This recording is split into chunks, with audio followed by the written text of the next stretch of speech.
but it grew worse. Yes. And so in 1997, my situation grew from one extent to the next. And as far as the doctors were concerned, they still were trying to figure out how come I was still alive, even in the midst of all that I've been going through. Come on now. And then you know what? The doctor said you can't work anymore. And so in 1999, the doctor stopped me from working. And so from 1999 to this present day, I've not worked for anybody but the Lord. And then the enemy, you know, he just continued to fight. And then in 2000, I remember I went to church on New Year's Eve. And as I got up on 2001 on New Year's Day, I wasn't able to get up out of my bed.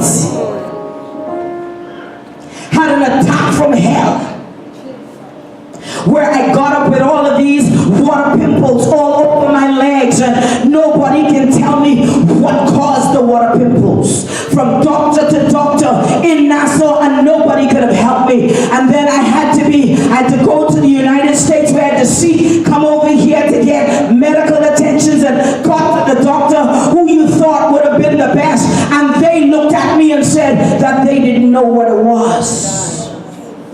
And because they couldn't diagnose the situation, they could not treat me. And so you know what?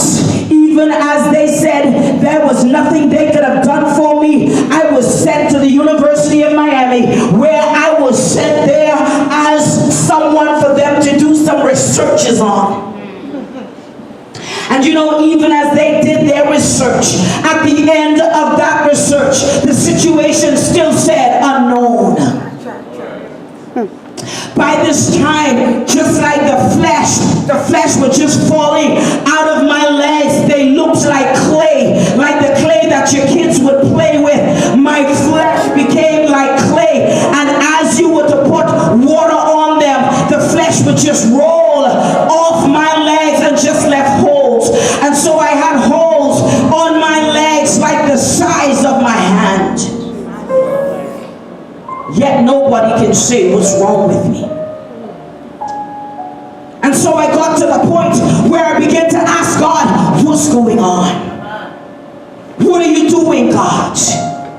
You know, for many of us as Christians, when we get saved at an early age, see, we don't expect some things to happen in our lives. But how many of you know, if you are called for an assignment, if you are called to do a work in the earth, how many of you know that you will be tested, you will be tried, you will go through the fire, you will go through the flood, but I want you to know that the Lord will bring you out for every time. That's right.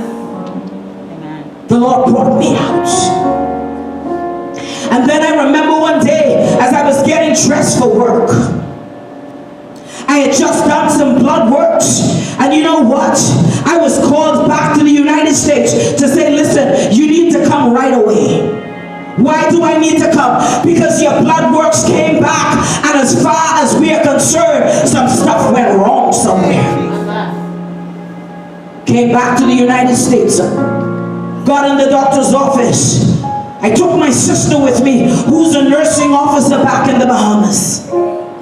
And as the doctor walked into the room, he looked at me and looked at her, and he said, you know what? I can't even disclose this information in the presence of your sister unless you were to give me the okay. And I'm like, Doc, so what is this that you can't even tell me in the presence of my sister? Well, Mrs. Lindsay, I'm holding your blood works, the results, and it says you are HIV positive. I looked at the doctor and I said, I want you to know that you mix up my report with somebody else's, because I am not HIV positive. Do you know who I am? Yes. Come on now. Come on. I am a young woman who got saved at the age of 13, never got mixed up in this world with no man until I was 23 years old. When I got married, I said, and so I never had any blood transfusion. So where could the HIV come from? He said, come and do your blood works over. Because it's not my report. Come on now. Enough of And that. so they went and they did the blood works over. He said, Mrs. Lindsay, give us 3 days and we will call you back and we will give you the results. He said, and if it comes back positive again, I will say yes. But if it doesn't, we'll have a conversation. Okay, Doc. And so I left out of that room and walked out front to a waiting husband, waiting older sister, and they're looking at me and saying, so what is it that the doctor said? I said, well, he is saying HIV positive. Everybody went silent. I said, can I tell you, it's not my report. Come on now. Somebody else's. Don't believe it. I left there and I went back to Nassau, and when I got in Nassau, me and God, we had some tall talk. Huge. And you know what? And so even for my husband, it was like, oh boy, if you got it, that means I got it. And we got 2 young children, so what's supposed to happen with our children? I said, buddy, ain't nothing wrong with me. Amen. In 2 days, the Holy Ghost said, call the doctor's office. He has the report. And I said, no. If I were to call the doctor's office, they're going to think I believe and that I doubt. I said, he said 3 days. And so I'm going to wait 3 days. Come on now. The Holy Ghost said, I said, pick up the phone and call. See, listen, you are sleeping, but your husband and your siblings are not sleeping because they're worried. See, your kind of faith, they don't have. Come on now. Come on now. So I picked up the phone, called the doctor's office, and as I picked up the phone, as I called the doctor's office, the nurse answered the phone, and you could hear the excitement in her voice. And she called for the doctor and said, come, this is Elaine from the Bahamas. When he came on the phone, I heard the laughter in his voice, and so I knew.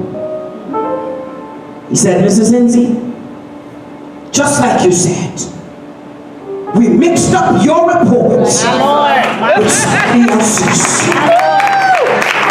Let me tell you how God wants to get some stuff in your hand. See, because I just lost my insurance. And so I had no money to pay for medical conditions. And so what did the Lord do? He allowed them to mix up my reports. And so when he called me, he said, Mrs. Lindsay, I will reimburse you for every person that came with you on the trip. The hotel will be reimbursed. The airline tickets will be reimbursed. And for the rest of your life, when you come to see me, your charges, you are free. You will never have to pay me another dollar. And so up to this day, I can visit that doctor without paying one penny. The Lord wanted to get some stuff into my hand. But see, for so many of us, you know what our problems are? When the doctors give us these reports, we so quick to hold on and call these stuff mine. My high blood pressure, my sugar diabetes,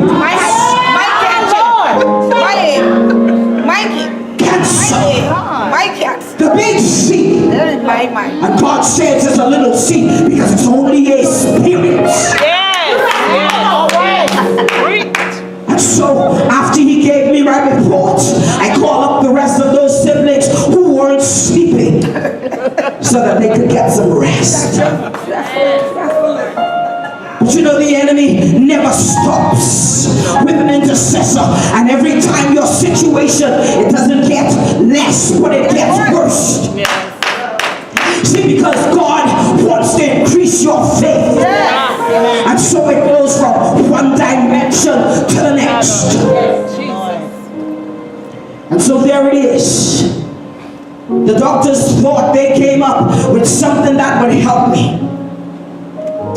And it was this thing that they had to put into this little strip that they said, you need to come and so that we can give you this strip. They did some experiments and they used the rat. And so you know what? As far as he's concerned, the rock isn't gonna recognize that it's a human. Jesus. And so they begin to do the infusion. On the rock. And I'm in the doctor's office and he's doing the infusion. And as he sets up the drip, I'm laying there. And the nurse is standing next to me. And she's asking me, Mrs. Lindsay, I got some stuff going on. I need you to pray for me. And while I'm there, in there, she's asking me for prayers. And all of a sudden, I start to see some stars. Jesus. And I said to the nurse, I said, hold on, should I be seeing stars? She said, no. I said, oh, they're beautiful. I said, I see all kind of colorful stars and they're falling all around me. And then all of a sudden, those colorful stars turn into dark stars. And then all of a sudden, everything around me got dark. I said, nurse, everything's black. She said, no, something is wrong. And then all of a sudden, I start to feel cold. I said, something's going on. And she said, hold on, let me get the doctor. The last thing I heard was some feet, and she was running out of my room, and I heard nothing else. But 5 hours later, I came to, and it was like, what's going on? What happened? We don't even know. But as I lay there, I had a cousin who had passed away only about a year ago.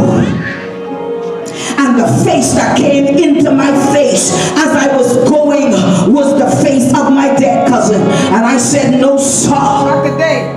it will not happen.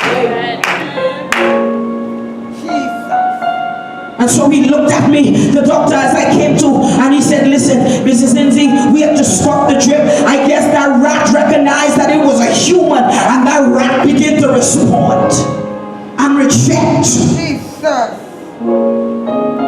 And so you know what they decided? You know what? We'll do it again, but let's wait 2 weeks, and this time, instead of just giving it to you so quickly, we'll spread it over a 4-hour period. We'll slow it down. And so my family said, okay, seeing that that's what he's going to do, each one of us, we're going to take a shift. And so I had a sibling. Each one spent an hour. Thank God for Jesus.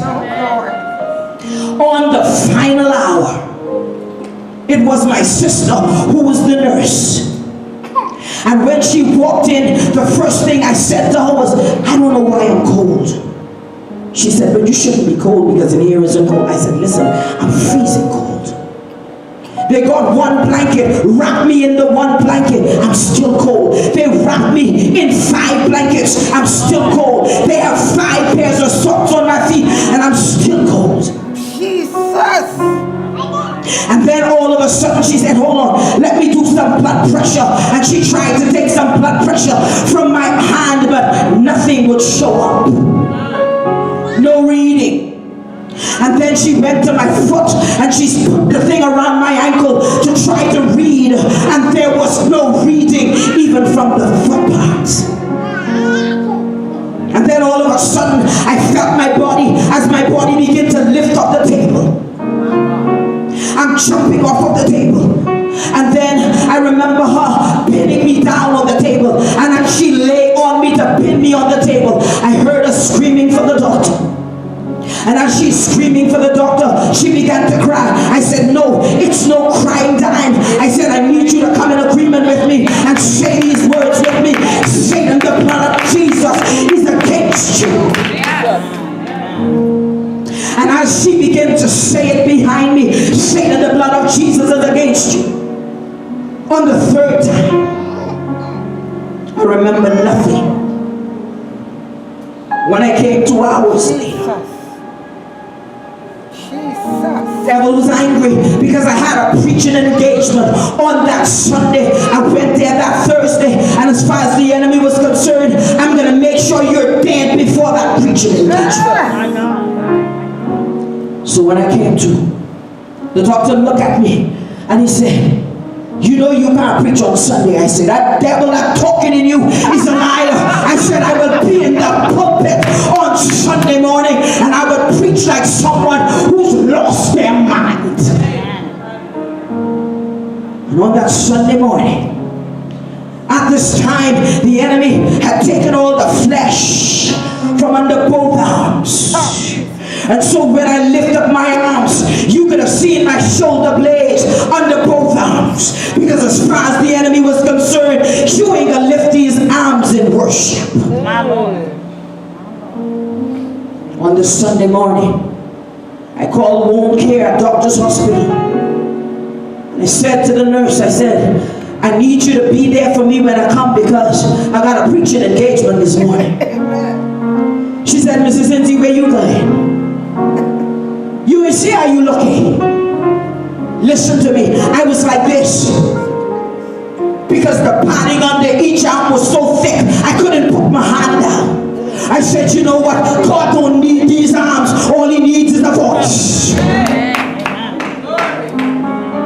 I went there and I took my jacket with me and I said, okay, when you finish doing the dressing, help me put my jacket on. She did the dressing, put the jacket on. My husband drove me to that church. I walked in that church, my arm can't come down. But I walked in there. And on that Sunday morning, oh man, when I tell you, I worship God in that pulpit. I praise God in that pulpit. And when I tell you, my sisters and my brothers, I preach like nobody's business because the Lord had a word to release in the house. The pastor of that church, the Lord wanted him to know that he was going to be the next superintendent of our convention. And he used me to release that word to him. And exactly 3 years after that word was released, he became the next superintendent of our convention. Said, devil, you tried. He couldn't do it. But that didn't work. He missed again. And you know what? The fight never stops.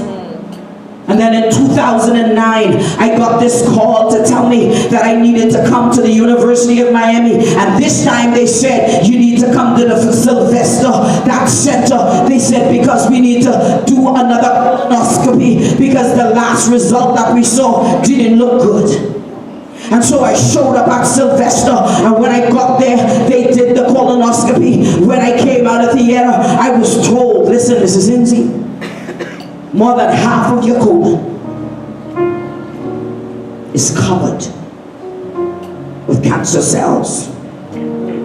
We're going to send this up to Atlanta so that we can get some confirmation as to the level and the stage of the cancer. And he said, in exactly 18 days, I will call you back to let you know exactly what is what. So you know what? On the 16th day, the Lord had this woman of God to call me. And she said, you know what, Elaine, I am in my car in the schoolyard picking up my daughter from school, and a presence just entered my car. And I asked the Holy Ghost, who is that just entered my car that left all of the hair on my body standing? The Holy Ghost says, my servant Elaine, call her and tell her to saturate her feet in oil for the next 7 days. And at the end of the 7th day, I will give her an assignment to the nation. She didn't know anything about my visit, and I said nothing to her. The only thing I said to her was, okay, thank you. And in obedience, I began to saturate my feet for the next 7 days in oil. That was the 16th day. 17th day passed. And then the 18th day.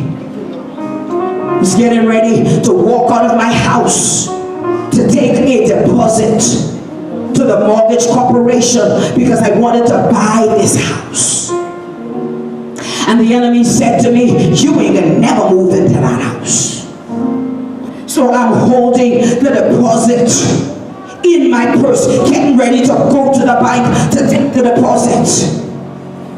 And as I'm walking out of the door, I heard the phone ringing. And then I heard my son as he ran to the door and he said, "Mommy, this call is for you." He said, "Mommy, it's the University of Miami." He said, "Whoa, what are they looking for?" Got on the phone and the doctor, first thing he said to me was, "How are you feeling?" I said, "Good." No cramping, no. No pain, no. No nauseation, no. No headaches, no. Who's home with you? My son is. Get him and let him sit next to you. My son came and he sat next to me and he said to me, "Mrs. Lindsay, I got your results and I'm holding them in my hand. And it doesn't look good."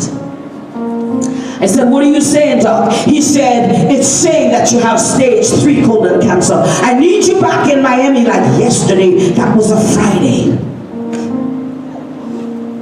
I said, "Okay, Doc. I'll be there on Monday. But can I tell you that I don't have cancer? Can I tell you, Doc, that there is no cancer that you would find?" We gathered the intercessors and we began to pray.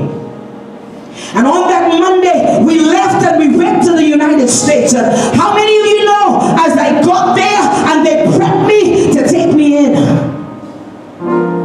said to the doctor, "Are you coming in? Who's going to perform the surgery?" He said, "Well, we have the surgeon and I will be there. We're going to take out the colon and make sure that the cancer didn't spread." I said, "Doc, there's no cancer. And please leave my colon where it is. Don't take out my colon because I don't got nothing to prove to nobody and you ain't got nothing to prove to nobody. So leave my colon where it is." Went in surgery. My situation should have taken an hour and a half. They ended up keeping me in there for almost 3 hours. When I came into recovery, I remember the doctor calling my name. He was standing on the right and my sister, the nurse, standing on the left. And as I opened my eyes, he looked at me and he asked the question, "Who are you?" He said, "A servant of the Most High God." Jesus. He said, "Because you know what? There's no cancer. Jesus. Not a spot." He said, "I want you to know that your colon looks like a newborn baby's colon. Not even a scarring." Came out of there, just like the Lord promised. 7 days of saturation. And He would release a word. And on that 7th day, the Lord woke me up early the next morning with a shaking going on. And He began to give me the assignment to the nation. And that's where Women in White birth. Out of that situation. But you know what? That's where me and Minister Green met. I never knew that woman.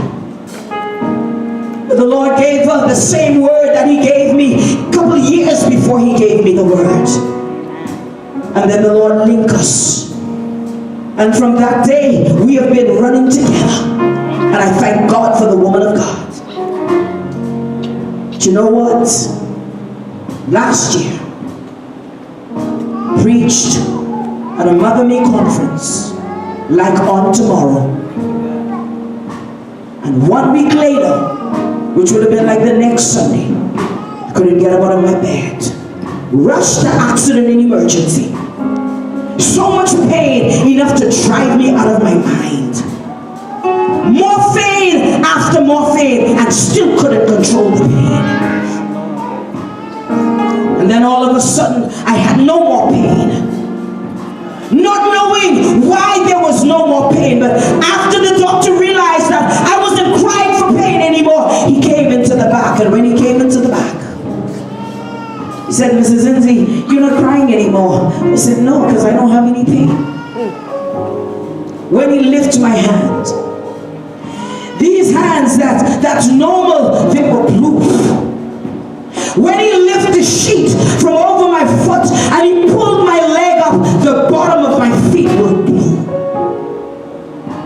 And then they called for the medical team. At this time, all of the organs began to shut down. My kidney had shut down. Heart began to shut down. As far as the doctor was concerned, it didn't even make any sense to take me into ICU, but I was taken into ICU. And that's where the Lord wrought the first miracle again, in ICU. And so they thought I would not have made it, because you know what? At 10:30 that night, I coded. They had to resuscitate. Came to. And the doctors didn't think I would have made it into midnight that night. But the Lord brought me through. And on that morning, when the doctor came who's in charge of ICU, she said, you know what, Mrs. Lindsay, since you made it to this far, to this point, we will try to stabilize. They stabilized me for 4 days, and then I was airlifted to the United States. Came to the United States and was held here in ICU for 10 days and then discharged, because as far as they were concerned, there's nothing they could have done for me. I was flown back to Nassau, got back in Nassau, spent 4 days in my house, and was rushed back to the hospital. Got back in the hospital and ended up in hospital for 2 months. The entire month of June and July of last year is spent on my back in PMH. Not able to do anything for myself. As far as they were concerned, there was not one nurse that came to my bedside who left with a dry eye. And every time a nurse left and went home, they never thought they would have come back the next morning and met me alive. Every day I was just going downhill quickly. Pain so crazy, they weren't even giving me the morphine and drips anymore. They were just giving it directly into the neck. And how many of you know God will even send people supernaturally out to conferences just for you? Because I didn't even know this woman. But on the very day that I gave up, I said to the Lord, to live is Christ, but to die is gain. On that day, when I decided, you know what, God, carry me home. That was the very day that this woman walked into the hospital, walked into my room, and I saw this woman coming towards my bed. And as she was walking towards my bed, I heard the Holy Ghost when he said, here goes your angel. And as he said, here goes your angel, I turned my head from the woman. And when I looked back again, the lady was standing to my bed. She said to me, are you Elaine Lindsay? And I said, yes. She said, well, I was sent here to see if I can help you. I can't promise you anything. She said, but 2 weeks ago, she said there was this conference that was held in Canada.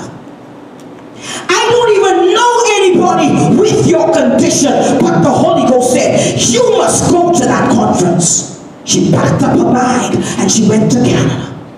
Sat in that conference for a week, not even knowing that there was somebody in the Bahamas with my condition. Only 3 of us found in the world with my condition. I'm the only black person. The other 2 persons are Caucasian.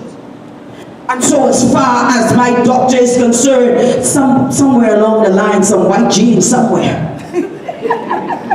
And you know what?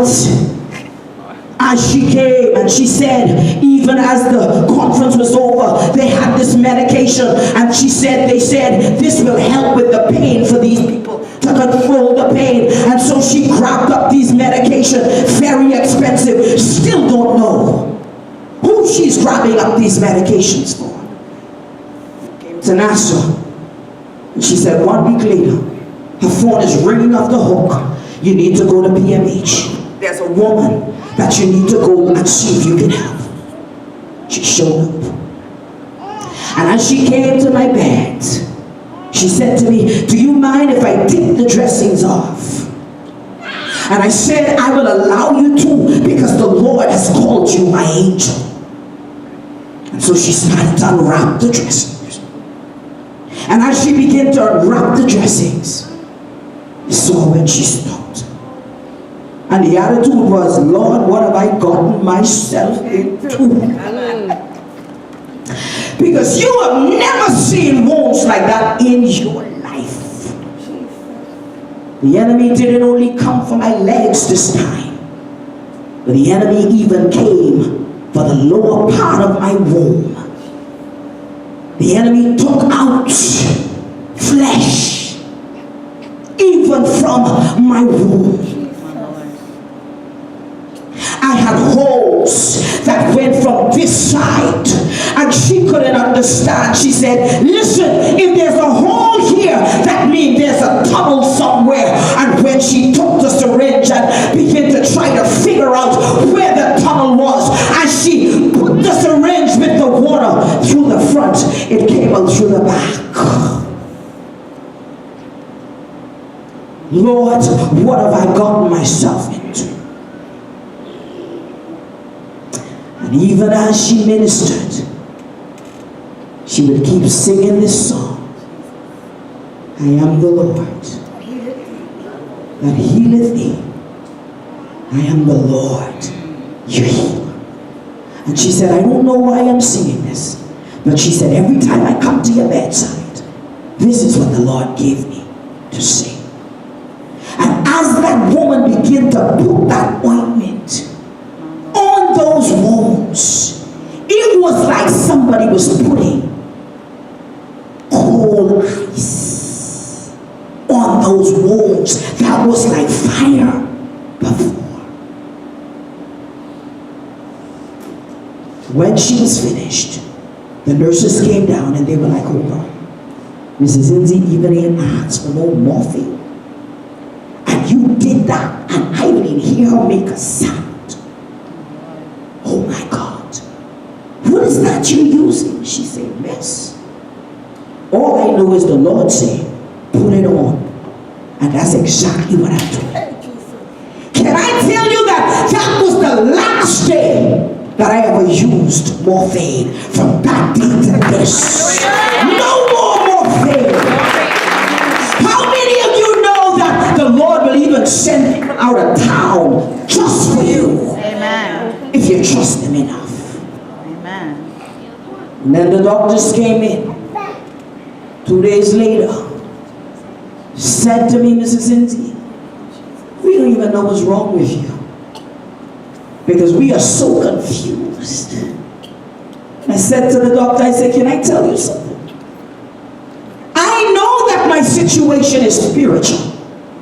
There's nothing you can do with me and for me. Let me out of this place so that I could go home to my house.